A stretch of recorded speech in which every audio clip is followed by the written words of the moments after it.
Hey guys, how are you all doing? Welcome to the MMA Breakdown, and these are my predictions for UFC 175, Weidman versus Machida. Hope you guys are all doing well. Hope you're all having a good 4th of July. It is Friday night right now. I'm very late with these picks, so I'm going to try to fly through these as fast as I can, and I'm still going to do my predictions for the Tough 19 finale, so check that out. If you want to, I'd really appreciate it if you do. But yeah, 175. The July 4th weekend UFC cards have usually been really great, and I think this card's really suffering from being at the tail end of just all of these free cards, the Fight Pass cards, and the Fox Sports 1 cards that the UFC has been pumping out over the last couple of months. There's just no time to anticipate, get ready for a big fight like this, especially the main event, Weidman and Machida. That's a big fight, and it just doesn't quite feel like it, with the UFC event every weekend for a long time before this. But other than the main event, not such a great card. I like the Struve Mitrione fight, but Hall and Santos, not a pay-per-view worthy fight. Brimage and Doane, good fight. But pretty disappointing that Faber Caceres doesn't get that opening slot on the main card. Of course, it's on Fox Sports 1 to, so more people can see it, and so they can try to sell more pay-per-view buys, but it sucks for the consumer. You want your money to go to the fights that count. But anyway, enough preliminary talk. Let's get to the fights. Starting off on the UFC Fight Pass card at middleweight, Kevin Casey taking on Bubba Bush. I'm not going to make a pick here. I don't know enough about both guys. Kevin Casey, I know, was on Tough 17. Was really unimpressed with him. I can't remember who he fought that he quit on the stool, wouldn't come out for the next round. Who was that against? Bubba McDaniel. Yeah, Bubba McDaniel. And then they brought him back for the finale against Josh Saman. And he actually, he looked pretty good there early on. He was able to wrap up, I think, an armbar position or triangle, something like that, and that was better than anything he did on the show. And Saman, he got out of that and finished him in that in the second round. But I know he's gotten some wins in RFA, I believe. I think he won the belt there. Actually fought a month ago. This is a really quick turnaround for him. Won the RFA belt just a month ago, June 6th, and is fighting again. But Bubba Bush, I don't know anything about, so I'm not going to make a pick here. And next up, middleweight, Zachrich versus Guilherme Bomba Vasconcelos. And this is a veteran of Tough Brazil 3. Didn't fight on the finale. In the house, he lost to Demente Abreu, who I thought was a pretty good fighter, and I actually thought Demente got robbed against who was it? Lyoto. I thought he got robbed against him. I thought he should have been fighting in the finals. But Vasconcelos made that a tough fight. I think he's really big in the jiu-jitsu world. Didn't see too much of that in the house. Had some decent technical, rangy striking, but wasn't really aggressive enough to deal with Abreu. And Zachrich, another tough veteran, was on a season before I started watching. I think it was Tough 7 or Tough 8, but they brought him back. I think it was the Matt Brown, Eric Silva card, and he fought Cal Magalhães, and he just got ran over in the first round. Magalhães blitzed him real early and was able to land some big punches on him that put him out. Wasn't impressed with him. Again, don't know much about either guy. I think Zachrich is going to be a little more physical and bigger. Vasconcelos, I think, will be more technical. I don't know. I'll go with Vasconcelos, but who knows? Two guys we haven't seen much of in the UFC. Moving on to the Fox Sports 1 card at bantamweight, George Roop versus Rob Font.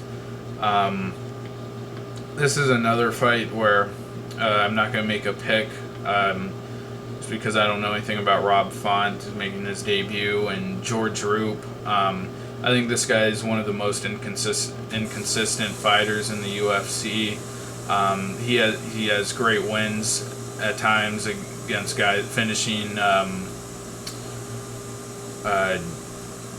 Josh Grisby as a finish over Brian Bowles, but then sometimes just lays and praise guys like Ruben Duran and Dustin Kimura, really just winning solely on his size and his height, just taking guys down and laying on them. Neither of those wins were very impressive. And any time that he fights a guy who has power in his hands, he just gets brutally knocked out. Against Rivera, Cub Swanson, even Mark Hominick way back, really cannot deal with guys that have any kind of speed or power in their hands. And his wins have come in between losses and not very impressive. Coming off of his most recent win over Dustin Kimura, where he really was just able to out-wrestle him, kind of lay and pray. He was just too big for Kimura, but not really impressed with Roop's skill set.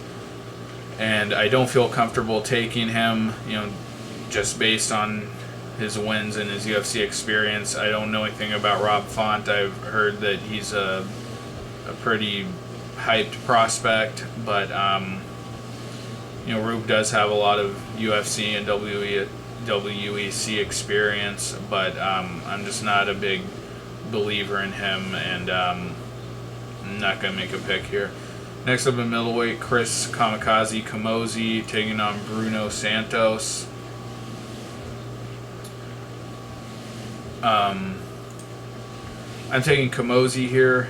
It's been in the UFC a long time, a veteran of Tough 11.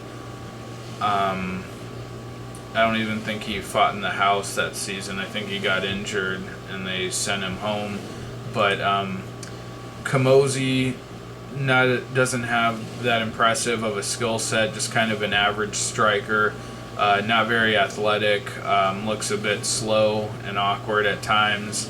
But he's won some fights that he wasn't supposed to. Especially his last couple of wins over Nick Ring and Luis Kane. I thought he did well to win both of those fights. Didn't look that impressive doing it. His opponents actually looked pretty bad in those fights. But he's a tough guy and he hangs in there. Had a tough fight with Lorenz Larkin. He did clearly lose that fight, but hung around till the end. He's had a couple of finishes in the UFC over Dustin Jacoby and Nick Catone. He was losing that fight to Catone, though. He was getting out-wrestled and ground and pounded pretty badly up until the third round there, but doesn't seem like he's really improving that much over the years to me. And Bruno Santos, on the other hand, coming off of his debut loss to Krzysztof Jotko, that was a very uneventful, boring fight. Santos just looked to press Jotko up against the fence and get the takedown. Couldn't do a great job of doing that. And I've got to go with Camozzi in this fight. Bruno Santos, that's his big thing, is cage control, dragging guys down. And Camozzi, I think, while he's not that aggressive or active as a striker, he does throw a decent volume, and I think he'll be able to stop that. Even against the fence, I think he can work out of that. So I'm taking Camozzi here. I think he wins a decision. Next up, at welterweight, Kenny Robertson taking on Ildemar Alcantara. Kenny Robertson, pretty crafty submission grappler, had that real nice knee bar finish over Brock Jardine, and then I was really impressed in his last fight. Took out Thiago Perpetuo in the same fashion, using his grappling. I think he got the rear naked choke in the first round, I believe. Yeah, it was in the first round. But has some losses. Has a few losses in the UFC to Mike Pierce and Aaron Simpson, and I think those are both really tough guys. But also lost to Sean Pearson. I think that was the fight that really showed his upper limit. Sean Pearson, a talented but very old fighter, and he was getting beat for the first 2 rounds. Hurt Pearson in that third, took his back, and was just too exhausted to do anything. Ildemar Alcantara, I think, is going to be a lot more athletic and have a bigger gas tank than a guy like Pearson. I don't think Robertson will be able to strike with him. He might be able to win it on the ground with his submission ability, but Ildemar Alcantara, his wrestling has looked pretty good lately. Won his last fight against Albert Tumanov. Showed a good takedown. Also in his fight with Leandro Silva a year ago now, I think he used his wrestling there, looked pretty good. Lost a fight against Igor Araujo, but I actually think Araujo is a pretty tough fighter. I think Alcantara is just going to be too big at welterweight, dropping down from light heavyweight. I think he'll be able to win the wrestling battle with Robertson. Also, the striking. Robertson might be able to make something happen in the scramble, but I wouldn't count on it. I think Alcantara wrestles his way to a decision. Next up, last fight on the Fox Sports 1 card, Uriah Faber taking on Alex Bruce Leroy Caceres. This is just a squash match to me. Really surprising to me that most people think Caceres has a chance to even be remotely competitive here. I mean, Faber's an elite guy, and yeah, he's coming off of that loss to Barao where he didn't look too good. But he took that fight on short notice, and he took that fight in his most active year in the UFC, where he fought 4 times that year. Well, he had fought 3 times that year, but actually in his last fight against Barao, 1 year before that, he fought in the Super Bowl weekend. The year previous to that, and in that time span, that was his 5th fight. He was 4-0 before that, and fighting top guys like Jorgensen, Yuri Alcantara, who's a top contender now, and Michael McDonald, who I thought was going to beat him, and he just killed McDonald in that first round. Looked incredible, both with his striking and got that signature guillotine choke. Faber hasn't showed any signs of slowing down. I actually thought the McDonald win was the best win of his UFC career against one of the most dangerous guys he's faced. And he just killed him, looked incredible. I mean, no one has done anything like that to McDonald, not even Barao. I think Barao didn't finish him until the 4th round. Faber's still an elite guy, and Caceres definitely has made a lot of improvements since tough 12, I think. For a guy who didn't do too well in the house, I think he lost to Michael Johnson, and then he dropped down a couple of weight classes, dropped down to featherweight, and then eventually to bantamweight. And his only loss at bantamweight was to Edwin Figueroa, and I actually thought that was a pretty close fight. But he's put together a nice win streak, but some of those wins didn't come very convincingly against Kyung Ho Kang and Matanobu Tezuka. I remember both of those fights being pretty uneventful and pretty close, not very dominant wins for Caceres. He looked better in the Delorme fight, showed good range striking.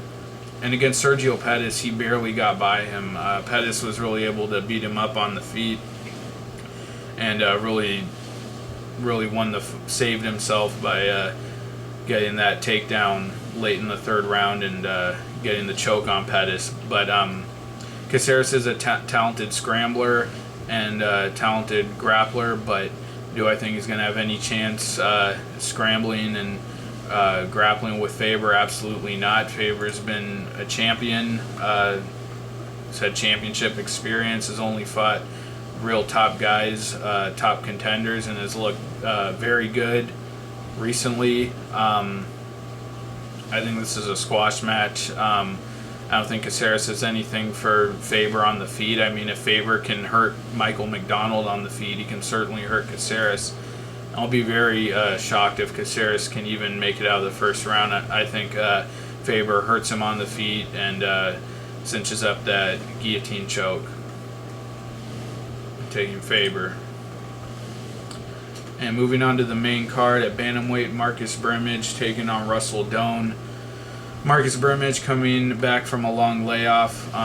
His last fight was the Conor McGregor knockout loss. Before that, had a 3-fight win streak going in the UFC. He's a veteran of Tough 14, by the way. Fought fellow castmates Stephen Bass, Maximo Blanco, and Jimmy Hedis, where I thought he looked really good in fending off the takedown and really able to dominate the fight with his striking. But none of those guys, I think, are Russell Doane. Russell Doane really impressed me coming off of his debut win over Leandro Issa. It was actually the first fight ever of Fight Pass. He fought on the first Fight Pass card and on the opening fight.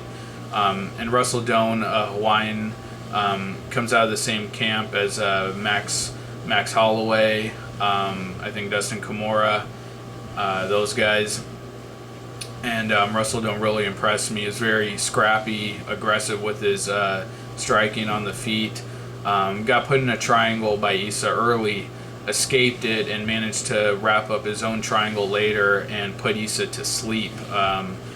Issa was a very hyped jiu-jitsu black belt, so I was really impressed with Doane.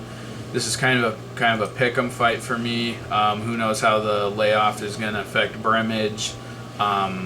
Brimage didn't get a finish, hasn't gotten a finish in the UFC before. Russell Doane coming off of an impressive finish. Brimage, though, has got really good boxing. I feel like he might have a bit more power in his hands. Really kind of a pick'em fight. I think Russell Doane has more potential. I think he's going to go farther in the sport, but I think right now Brimage, that boxing I think is a little too good. And I'm going to take Brimage to win a decision here. This is also Brimage's first fight at bantamweight, so that's something. That's also another thing that might affect him. But I'm taking Brimage, but I could really see it going either way. Middleweight, Uriah Hall taking on Thiago Santos. A fight that I think really belongs on the prelims, more so than even Brimage and Russell Doane.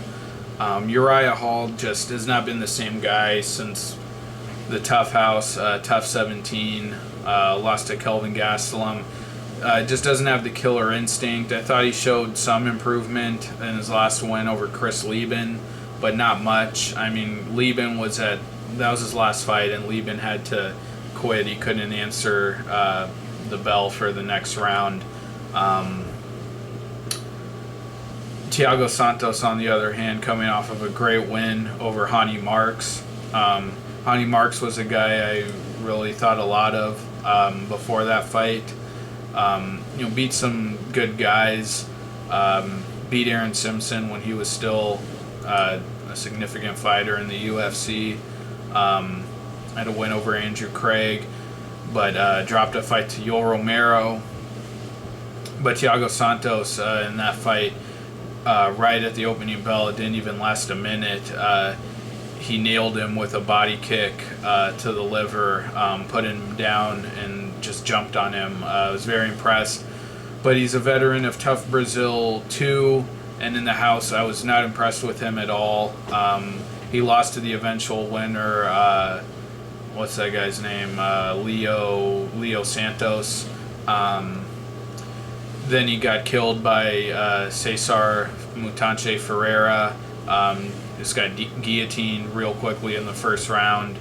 And also in that fight against Marks, a lot of people were saying that Marks was very ill prepared for that fight, and he did miss weight for that fight as well. But I don't know if that's a performance Thiago Santos can replicate. I mean, that his striking didn't look anything like that in the Tough House. He seemed to be more of a rangy striker with not much power, and didn't throw with much volume. But Hall, he dropped that decision to John Howard, which was very unimpressive. So if he doesn't turn it up, Santos might be a good enough striker to hang around with him for 3 rounds, and he could steal a controversial decision. But I'm going to go with Uriah Hall. I'm just not convinced that Santos can really replicate a performance like he had last time over Hani Marks over other guys. So I'm going to go with Uriah Hall.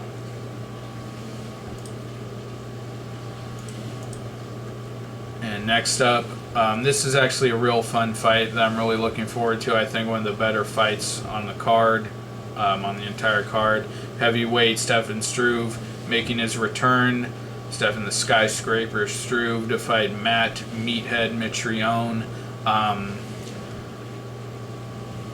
The big thing here is Struve coming back from the layoff. If he didn't have that layoff and that serious heart condition, I pick Struve easily to beat Mitrione, to beat him anytime, 10 times out of 10. I think he's that much better than Mitrione. Far more skilled on the feet, and the ground game is not even comparable. And Stefan Struve, I would have picked him to beat Mitrione for the last 5 years. I think he's that much better than him. But that layoff and the illness, who knows how that's going to affect him. He's been out for a year and a half now. His last loss coming against Mark Hunt. Or he did have some moments where he was able to get full mount on Mark Hunt, but couldn't keep him there, and Mark Hunt just tired him out, kept landing big bombs on him, and was eventually able to put him out. And Struve has always had that problem that a lot of tall guys have, just can't keep shorter, smaller power punchers away from him. Even way back when he fought Roy Nelson and Christian Moorcraft, both those guys were able to close the distance and crack him with big shots. Travis Brown obviously did that, but then he reeled off a real nice 4-fight win streak where he had a submission win over Pat Barry, finished Dave Herman, submission win over LeVar Johnson. And then I thought his win over Miocic was very impressive, especially considering I thought it was impressive then, but you see how good Miocic is doing now. And Struve, he took some big shots from Miocic, looked like he might get knocked out like he usually does in his losses, but was able to weather the storm and ended up knocking Miocic out, something he had never shown before, that he had power in his hands. And then got knocked out again by Hunt. But Mitrione, he's a fun fighter. He's been progressing, and he's progressively been facing better competition since coming off of Tough, and he's had some nice wins. I really liked his last win over Sean Jordan. He really laid back and looked conservative in that first round, but right at the end of the first round, at 4:59 of the first round, just stormed Sean Jordan, able to get the knockout. I thought his loss against Brendan Schaub was pretty bad, getting submitted by him. Schaub also kind of outsmarted him on the feet, and I think a guy like Struve, who's much more technical and more crafty on the feet, I think he'll be able to find a way to stay away from Mitrione's power. Mitrione also has losses against Roy Nelson and Czech Congo. When he's fought the better guys in the division, just hasn't been able to really answer. He does have that big power, though. Just has that natural, insane heavyweight punching power. But the guys he's knocked out, Christian Moorcraft, Tim Hague, Phil DeFries, well, he looks very dominant. None of those guys can even touch Stefan Struve.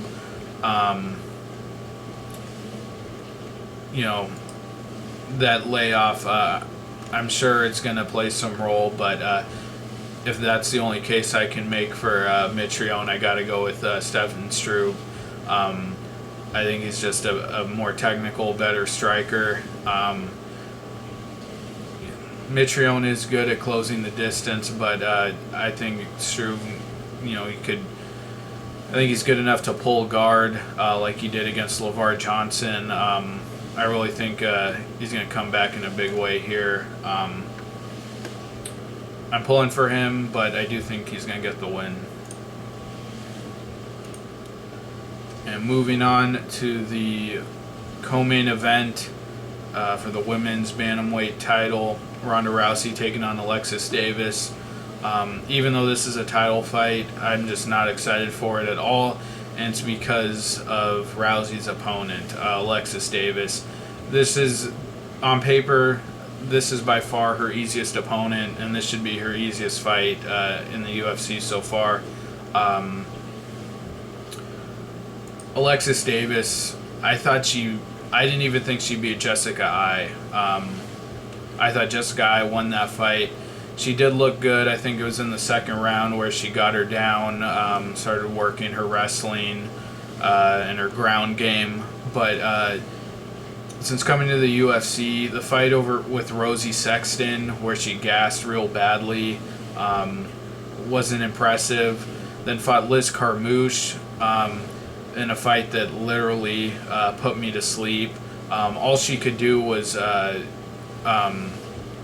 corner Carmouche up against the fence, and they circled around the fence for the whole fight, and she landed a few leg kicks here and there. Was really not an impressive fight at all. And then again, I thought she lost against Jessica Eye. She just doesn't have the striking at all, and I mean, if she couldn't impose her wrestling on the other fighters like Sexton and Carmouche, she has no chance of doing that to Rousey. And Rousey, I think, is just incredible. I think all the praise she gets, I mean, obviously she has a lot of haters too, but I think she's incredible. Now she's developing striking, adding striking to her game. She does in her last fight against McMahon. Didn't even have to use any grappling or judo or anything. Hit her with a knee to the body and finished her. Bit of an early stoppage, but still, I just see Rousey getting this to the ground early and getting that armbar, and I don't think Davis can do anything to stop it. And the main event, the real reason we're all here and going to be watching this card, Weidman and Machida. Real fun fight, important fight. But Weidman, he beat Anderson Silva twice already, and I consider both of those wins over Silva legitimate. He proved himself. I thought, he knocked out Anderson Silva. If I would have told you he was going to knock out Anderson Silva before they fought the first time, everyone thought, that was so crazy. He comes out of, a great camp with Sarah and Longo. They broke down Anderson Silva's game like they'd never done to anyone before, and it was very impressive. He doesn't go out there just, throwing bombs, hoping to land something. He's a very smart, technical fighter. Figures guys' movements out like he did to Anderson Silva. That double, that right hand he threw, followed by the backhand that allowed him to knock out Silva the first time. Very impressive. Second fight, hurt Silva on the feet, got him down, used the wrestling, was working his ground and pound. I think he's real dangerous with his wrestling and his striking. And Machida, well, I'm not going to disparage him at all. Obviously, very talented fighter, former champion, always dangerous, has that really elusive karate style.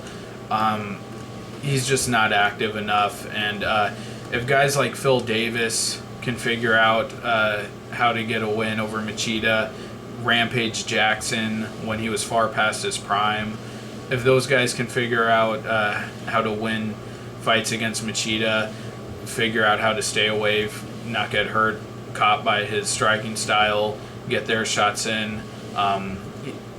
Granted that Davis fight was very controversial. I thought Machida won, but if those guys can, stay safe against Machida, striking on the feet the whole fight, Weidman can certainly do it, and he can come forward.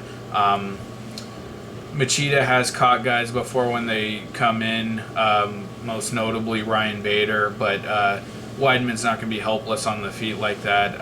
I think his forward pressure is just going to be too much.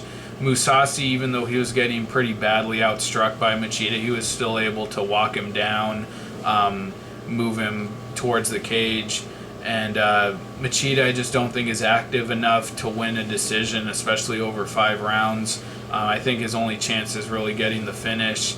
But I think Weidman's just going to be too good with the wrestling. I do think he can land some good shots on Machida on the feet. And Weidman by decision, I think, is the safe bet. But if he gets him down, I expect him to really work that ground and pound he has. That ground and pound is pretty scary, and the only reason I think he didn't finish Silva with it in their second fight was because Silva is very dangerous from his back. And I'm not talking about his guard and his submission ability, but Silva, I think, is the most dangerous fighter ever in MMA history with striking from his back. He bloodied up Weidman in that second fight with elbows from his back. Was really hurting him, and I don't think Machida is going to have that same ability. And after Weidman gets him down a couple of times, I think he's really going to secure position on the ground and work that crazy ground and pound. Shogun Hua also finished Machida with ground and pound. I believe you might have heard him on the feet before, but I'm going with Weidman here, and I do think he can get a finish over Machida. Probably, I'd say, 3rd round. But those are my picks for UFC 175, Weidman versus Machida. Thanks a lot for watching, guys. If you watch this before the fight, as late as I made this video, I really appreciate that. But please like the video, comment, subscribe. I'll be back with a recap for this event, and also check out my picks for the Tough 19 finale if you want. Thank you. Take care. I'll see you guys later. Bye.